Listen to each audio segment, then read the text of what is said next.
मित्रों, जीवन की सच्चाई यही है कि जिसका जन्म हुआ है उसका अंत निश्चित है।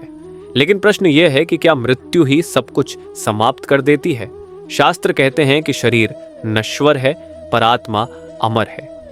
जब प्राण इस देह को छोड़ते हैं तो आत्मा एक नए सफर पर निकलती है। यह यात्रा कैसी होती है? आत्मा क्या अनुभव करती है और उसे किन लोकों से होकर गुजरना पड़ता है? यह रहस्य हर इंसान को जानने की उत्सुकता रहती है। आइए आज समझते हैं मृत्यु के बाद आत्मा का सफर, आखिरी सच।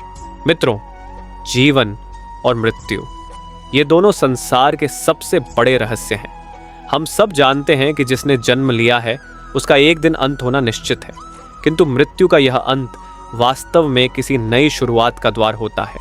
शरीर भले ही पंचतत्वों में विलीन हो जाए, लेकिन आत्मा जो शाश्वत और अमर है अपनी यात्रा जारी रखती है। यही कारण है कि शास्त्रों में कहा गया है, न जायते म्रियते व कदाचित नायम भूत्वा भविता व न भूयः। अर्थात आत्मा कभी जन्म नहीं लेती और कभी मरती नहीं है, वह सदा से है और सदा रहेगी। जब मनुष्य मृत्यु को प्राप्त होता है तब वास्तव में होता क्या है, यह प्रश्न हर किसी के मन में उठता है। मृत्यु के क्षण में आत्मा शरीर को त्याग देती है। इसे ऐसे समझिए जैसे कोई व्यक्ति पुराने वस्त्र उतार कर नए वस्त्र धारण कर ले। शरीर तो वस्त्र है जो समय के साथ जीर्ण हो जाता है, लेकिन आत्मा वही रहती है और एक नए सफर पर निकल पड़ती है। शास्त्रों में बताया गया है कि मृत्यु के बाद आत्मा की यात्रा कई चरणों में होती है। सबसे पहले वह अपने जीवन के कर्मों का लेखा जोखा देखती है। यह कर्म ही है जो तय करते हैं कि आत्मा को किस लोक में जाना है और किस प्रकार का अनुभव उसे प्राप्त होगा। अगर जीवन में अच्छे कर्म किए हैं, जैसे सेवा, दान, सत्य और भक्ति, तो आत्मा को प्रकाशमय मार्ग मिलता है। वहीं अगर पाप, छल, हिंसा या बुरे कर्म किए गए हैं तो आत्मा को अंधकारमय मार्ग से गुजरना पड़ता है। गरुड़ पुराण में आत्मा की यात्रा का बड़ा ही विस्तृत वर्णन मिलता है। इसमें कहा गया है कि मृत्यु के बाद आत्मा सबसे पहले यमदूतों द्वारा ले जाई जाती है। यह यात्रा आसान भी हो सकती है और कठिन भी। यह पूरी तरह उस व्यक्ति के कर्मों पर निर्भर करती है। अच्छे कर्म करने वाले को यह मार्ग फूलों जैसा लगता है, जबकि पापी के लिए यही मार्ग कांटों और यातनाओं से भरा होता है। हिंदू दर्शन के अनुसार आत्मा विभिन्न लोकों की यात्रा करती है, जैसे स्वर्गलोक, पितृलोक और कभी-कभी नरक लोक भी।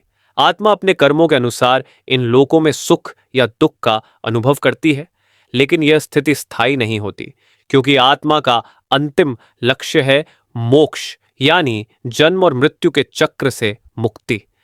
अब प्रश्न उठता है कि मृत्यु के बाद आत्मा वास्तव में क्या अनुभव करती है? बहुत से साधक और आर्ष कहते हैं कि आत्मा मृत्यु के बाद पहले हल्का सा भ्रम अनुभव करती है। उसे लगता है कि वह अभी भी उसी संसार में है। धीरे धीरे उसे यह एहसास होता है कि अब शरीर उसके पास नहीं है। यह क्षण आत्मा के लिए कठिन भी हो सकता है, क्योंकि उसने अपने जीवन भर जिस शरीर और रिश्तों से जुड़ाव रखा था, उनसे अचानक अलग होना पड़ता है। कुछ समय बाद आत्मा अपने कर्मों के अनुसार अपने गंतव्य की ओर बढ़ती है। अगर उसने ईश्वर का स्मरण किया हो, भक्ति और सत्कर्म किए हों, तो उसे एक प्रकाश दिखाई देता है जो उसे ऊंचे लोकों की ओर ले जाता है।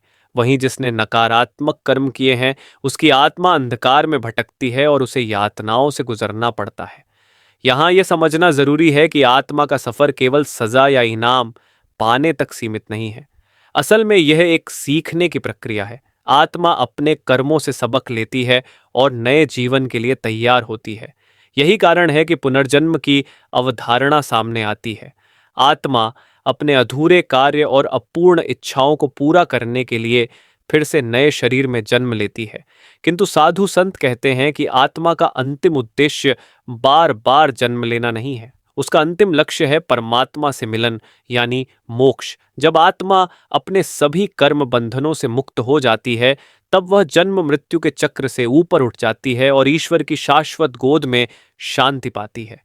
इसलिए मृत्यु को अंत नहीं समझना चाहिए, बल्कि इसे एक नए अध्याय की शुरुआत मानना चाहिए। जैसे दिन के बाद रात आती है और रात के बाद नया सवेरा होता है, वैसे ही मृत्यु के बाद आत्मा की एक नई यात्रा शुरू होती है। और यह यात्रा कैसी होगी, यह पूरी तरह हमारे कर्मों पर निर्भर करती है।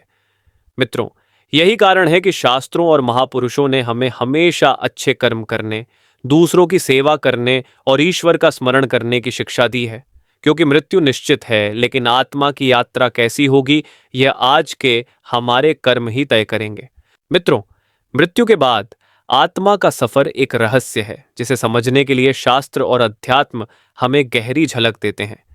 भागवत पुराण, गरुड़ पुराण और उपनिषदों में आत्मा की यात्रा का बहुत सुंदर वर्णन मिलता है। वहीं आधुनिक समय में भी कई ऐसे अनुभव सामने आए हैं जहां मृत्यु के करीब पहुंचे लोगों ने अद्भुत बातें साझा की हैं। ये सब हमें सत्य की ओर ले जाता है कि मृत्यु अंत नहीं है, बल्कि परिवर्तन है। सबसे पहले यदि हम शास्त्रों की ओर देखें तो यह स्पष्ट होता है कि आत्मा मृत्यु के बाद अकेली यात्रा नहीं करती। गरुड़ पुराण में उल्लेख मिलता है कि आत्मा को यमदूत अपने साथ ले जाते हैं। इस दौरान वह अपने जीवन के कर्मों की झलक देखती है। मानो एक चलचित्र की तरह पूरा जीवन उसकी आंखों के सामने आ जाता है। अच्छे और बुरे कर्म उसे साफ साफ दिखाई देते हैं। यही कर्म तय करते हैं कि उसकी आगे की राह कैसी होगी। अब बात करें अनुभवों की। बहुत से लोग जिन्होंने मृत्यु के करीब का अनुभव किया है, नियर डेथ एक्सपीरियंस, उन्होंने बताया है कि उन्हें शरीर से अलग होते हुए महसूस हुआ। कुछ लोगों ने एक उज्जवल प्रकाश देखा तो कुछ ने अपने परिजनों की आत्माओं से मुलाकात होने का दावा किया। हालांकि विज्ञान इन अनुभवों को पूरी तरह स्वीकार नहीं करता, परंतु यह मानने से इनकार भी नहीं कर सकता कि चेतना और आत्मा के बारे में अभी बहुत कुछ अनजाना है। हिंदू दर्शन कहता है कि मृत्यु के बाद आत्मा सूक्ष्म शरीर में रहती है। यह सूक्ष्म शरीर मन, बुद्धि और संस्कारों से बना होता है। जब तक आत्मा को नया जन्म नहीं मिलता या मोक्ष प्राप्त नहीं होता, वह सूक्ष्म शरीर में विभिन्न लोकों की यात्रा करती है। यही कारण है कि हमारे पूर्वज पिंडदान और श्राद्ध करते हैं ताकि आत्मा को शांति मिले और वह अपने अगले गंतव्य तक सहजता से पहुंच सके। अब प्रश्न यह उठता है कि आत्मा किन किन अवस्थाओं से गुजरती है। शास्त्र बताते हैं कि मृत्यु के बाद आत्मा सबसे पहले प्रेत अवस्था में रहती है। यह अवधि 13 दिनों तक होती है, जिसे अंतराल काल भी कहा जाता है। इसी समय परिवारजन पिंडदान और तर्पण करते हैं। इसके बाद आत्मा अपने कर्मों के आधार पर ऊपर या नीचे की ओर यात्रा करती है। अगर आत्मा ने धर्म, सत्य और सेवा के मार्ग को अपनाया है तो उसे स्वर्ग लोक में स्थान मिलता है। वहां आत्मा को दिव्य सुख और आनंद का अनुभव होता है। परंतु यदि आत्मा ने पाप किए हैं तो उसे नरक लोक की यातनाएं भोगनी पड़ती हैं। नरक लोक का वर्णन गरुड़ पुराण में विस्तार से मिलता है, जहां आत्मा अपने किए गए हर बुरे कर्म का फल भोगती है। लेकिन यहां एक और गहरा सत्य है। आत्मा इन सब अनुभवों से सीखती है। उसका हर जन्म और हर मृत्यु एक सीख है। जीवन में हम जो भी कर्म करते हैं वे आत्मा पर संस्कार छोड़ते हैं। मृत्यु के बाद आत्मा उन्हीं संस्कारों को लेकर आगे बढ़ती है। यही संस्कार तय करते हैं कि अगला जन्म कैसा होगा। इसलिए हमारे आर्षि मुनियों ने हमेशा अच्छे कर्म, सत्संग, जप तप और भक्ति की महिमा बताई है। विज्ञान भी अब धीरे धीरे यह मानने लगा है कि मृत्यु के बाद चेतना का अस्तित्व बना रहता है। कई वैज्ञानिक शोध यह संकेत देते हैं कि मस्तिष्क बंद हो जाने के बाद भी कुछ क्षण तक व्यक्ति की चेतना सक्रिय रहती है। यह आत्मा के अस्तित्व का अप्रत्यक्ष प्रमाण है। तो मित्रों, मृत्यु का सत्य यह है कि यह केवल शरीर का अंत है, आत्मा का नहीं। आत्मा की यात्रा मृत्यु के बाद भी निरंतर चलती रहती है। हमारे कर्म ही इस यात्रा की दिशा और अनुभव तय करते हैं। इसलिए जीवन में हर पल सत्कर्म करना ही हमारे लिए सबसे बड़ा निवेश है। क्योंकि मृत्यु तो निश्चित है, लेकिन आत्मा का सफर कैसा होगा यह पूरी तरह हमारे आज के कर्मों पर निर्भर है। मित्रों, मृत्यु के बाद आत्मा का सबसे बड़ा रहस्य है उसका पुनर्जन्म। शास्त्र कहते हैं कि आत्मा कभी नष्ट नहीं होती, वह केवल शरीर बदलती है। जैसे कोई व्यक्ति पुराने वस्त्र त्याग कर नए वस्त्र पहन लेता है, वैसे ही आत्मा पुराना शरीर छोड़कर नया शरीर धारण करती है। यही कारण है कि गीता में भगवान श्री कृष्ण ने कहा है, वासांसि जीर्णानि यथा विहाय नवाणि गृह्णाति नरोपराणि तथा शरीराणि विहाय जीर्णा अन्यानि संयाति नवाणि तेहि। अब प्रश्न यह है कि आत्मा का अगला जन्म कहाँ और कैसे होगा। इसका उत्तर है कर्म और संस्कार। जीवन में किए गए अच्छे या बुरे कर्म आत्मा की दिशा तय करते हैं। यदि किसी ने धर्म, सेवा और सत्संग का पालन किया है तो उसे उच्च योनि या मानव जन्म प्राप्त होता है। वहीं यदि कोई व्यक्ति पाप और अधर्म में लिप्त रहा है तो उसकी आत्मा को नीच योनियों में जन्म लेना पड़ता है, जहां उसे अपने कर्मों का फल भोगना होता है। यही कारण है कि हमें जीवन में हमेशा सत्कर्म और भक्ति का मार्ग अपनाने की सलाह दी जाती है, क्योंकि यह जीवन ही अगली यात्रा की तैयारी है। जो बीज हम आज बोते हैं वही आत्मा कल के जीवन में काटती है। अब बात करते हैं मोक्ष की। पुनर्जन्म का चक्र अनंत हो सकता है, लेकिन आत्मा का अंतिम लक्ष्य पुनर्जन्म नहीं है। उसका वास्तविक लक्ष्य है जन्म और मृत्यु के बंधन से मुक्त होकर परमात्मा से मिल जाना। इसे ही मोक्ष कहते हैं। मोक्ष प्राप्त करने के लिए 3 प्रमुख मार्ग बताए गए हैं। एक, ज्ञान मार्ग, जहां आत्मा अपने वास्तविक स्वरूप को पहचानती है और समझती है कि वह शरीर नहीं बल्कि शुद्ध चेतना है। 2, भक्ति मार्ग, जहां आत्मा पूर्ण समर्पण और प्रेम से ईश्वर की शरण में जाती है।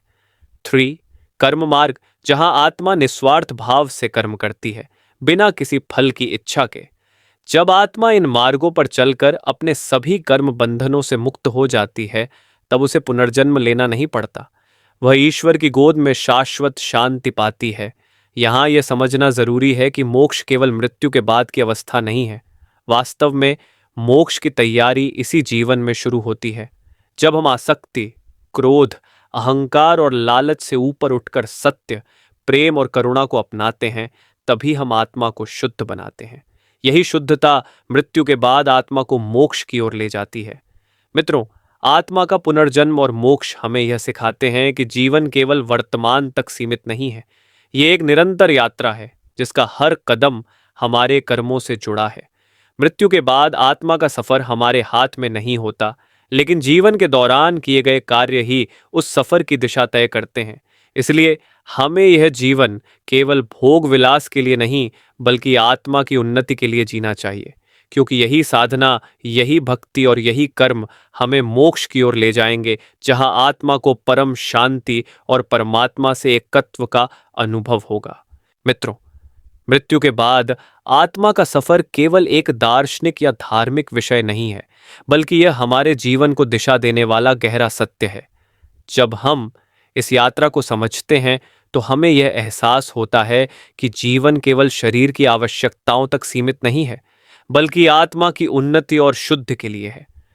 हम सभी जानते हैं कि मृत्यु निश्चित है, चाहे राजा हो या साधारण व्यक्ति, अमीर हो या गरीब। मृत्यु सबको एक दिन अपने द्वार तक बुलाती है। लेकिन मृत्यु के बाद क्या होता है, यह प्रश्न मनुष्य को हमेशा विचलित करता रहा है। शास्त्र कहते हैं कि मृत्यु केवल देह का अंत है, आत्मा का नहीं। आत्मा तो अमर है, शाश्वत है और उसी के आधार पर यह समस्त ब्रह्मांड संचालित होता है। आत्मा का मार्ग और कर्म का प्रभाव, जैसा कि हमने पहले समझा, मृत्यु के बाद आत्मा अपने कर्मों के अनुसार यात्रा करती है। अच्छे कर्म आत्मा को प्रकाश और शांति की ओर ले जाते हैं, जबकि बुरे कर्म उसे अंधकार और पीड़ा की ओर धकेलते हैं। यही कारण है कि धर्म ग्रंथों में हर समय सत्कर्म, दान, सेवा और ईश्वर का स्मरण करने की शिक्षा दी गई है। गरुड़ पुराण में कहा गया है कि आत्मा मृत्यु के बाद 48 दिनों तक विभिन्न मार्गों से गुजरती है। इस अवधि में वह अपने जीवन के हर छोटे बड़े कर्म का परिणाम अनुभव करती है।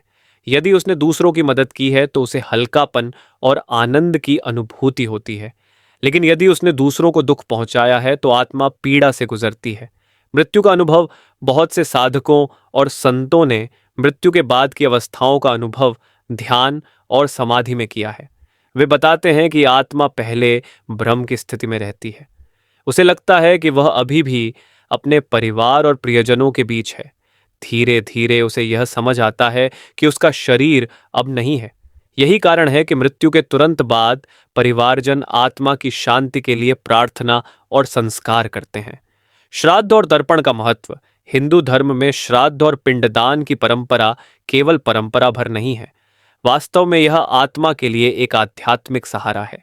जब परिवारजन तर्पण करते हैं तो आत्मा को ऊर्जा और शांति मिलती है। यह उसके अगले लोक की यात्रा को सरल बनाता है। इसलिए कहा गया है कि मृत आत्मा के लिए किए गए संस्कार केवल औपचारिकता नहीं बल्कि उसकी यात्रा का महत्वपूर्ण हिस्सा है। पुनर्जन्म और आत्मा की सीख। आत्मा मृत्यु के बाद हमेशा स्थायी रूप से किसी एक लोक में नहीं रहती। जब तक उसे मोक्ष प्राप्त नहीं होता तब तक वह जन्म मृत्यु के चक्र में बंधी रहती है। यही पुनर्जन्म है। आत्मा अपने अधूरे कार्यों, अपूर्ण इच्छाओं और पिछले कर्मों के अनुसार नया शरीर प्राप्त करती है। इस प्रकार हर जन्म आत्मा के लिए एक पाठशाला है जहां वह सीखती है और विकसित होती है। लेकिन प्रश्न यह है कि यह चक्र कब तक चलता रहेगा। शास्त्र कहते हैं कि जब आत्मा सभी बंधनों से मुक्त हो जाती है, जब उसमें कोई आसक्ति, कोई वासना, कोई अधूरापन नहीं रहता, तब उसे मोक्ष प्राप्त होता है। मोक्ष आत्मा का अंतिम गंतव्य। मोक्ष का अर्थ है जन्म और मृत्यु के चक्र से मुक्ति। यह आत्मा की परम उपलब्धि है। जब आत्मा मोक्ष को प्राप्त करती है तो वह परमात्मा के साथ एक हो जाती है। वहां न कोई दुख है, न कोई बंधन, केवल शांति और आनंद है। यही कारण है कि संत महात्मा जीवन भर मोक्ष की साधना करते हैं। गीता में भगवान श्री कृष्ण ने कहा है, मामुपेत्य पुनर्जन्म दुखालयम शाश्वतम नाप्नुवन्ति महात्मानः संसिद्धिम परमाम गता। अर्थात जो आत्माएं ईश्वर को प्राप्त कर लेती हैं वे फिर कभी इस दुखमय संसार में वापस नहीं आती। जीवन के लिए सीख। अब प्रश्न यह है कि हमें इससे क्या सीख मिलती है। 1. जीवन क्षण भंगुर है, इसलिए हमें इसे व्यर्थ नहीं गंवाना चाहिए। 2. कर्म ही सबसे बड़ा धन है। मृत्यु के बाद धन, पद, परिवार कुछ भी साथ नहीं जाता, केवल कर्म आत्मा के साथ चलते हैं। 3. आध्यात्मिकता को अपनाना आवश्यक है। भक्ति, ध्यान और सत्संग आत्मा को शुद्ध करते हैं और मोक्ष की ओर ले जाते हैं। 4. सेवा और करुणा ही सच्ची साधना है। जब हम दूसरों के दुख दूर करते हैं तो आत्मा हल्की और उज्जवल होती है। निष्कर्ष मित्रों, मृत्यु का सत्य भयावह नहीं है बल्कि ज्ञान देने वाला है। यह हमें याद दिलाता है कि हम इस संसार में केवल शरीर नहीं है बल्कि आत्मा है। मृत्यु केवल एक परिवर्तन है, एक नए अध्याय की शुरुआत। आत्मा का सफर हमें यह सिखाता है कि जीवन का हर क्षण मूल्यवान है, क्योंकि वही हमारे अगले सफर की दिशा तय करता है। इसलिए हमें अपने जीवन को ईश्वर की भक्ति, सत्कर्म और सेवा से भरना चाहिए। जब हम यह समझ लेंगे कि आत्मा अमर है और मृत्यु केवल एक पड़ाव है, तब हमारा जीवन न केवल सफल होगा बल्कि आत्मा की यात्रा भी उज्जवल और दिव्य बनेगी। मित्रों, मृत्यु के बाद आत्मा का सफर हमें यह सिखाता है कि जीवन केवल भौतिक नहीं बल्कि आध्यात्मिक भी है। हर कर्म, हर विचार और हर भावना हमारी आत्मा के अगले सफर की दिशा तय करते हैं। इसलिए आज से ही अच्छे कर्म करें, भक्ति अपनाएं और अपने जीवन को सार्थक बनाएं। अगर आपको यह ज्ञानवर्धक वीडियो पसंद आया हो तो इसे लाइक करें, अपने मित्रों और परिवारजनों के साथ शेयर करें ताकि यह संदेश हर किसी तक पहुंचे। हमारे चैनल को सब्सक्राइब करना न भूलें ताकि ऐसे ही और आध्यात्मिक रहस्यों से जुड़े वीडियो आप तक पहुंचते रहें। और हाँ, कमेंट बॉक्स में ज़रूर लिखें राधे राधे, ताकि संदेश की सकारात्मक ऊर्जा हर आत्मा तक पहुंचे। आपके कमेंट से भी यह दिव्य संदेश और लोगों तक फैल सकता है। जय श्री राधे हार्ट्स।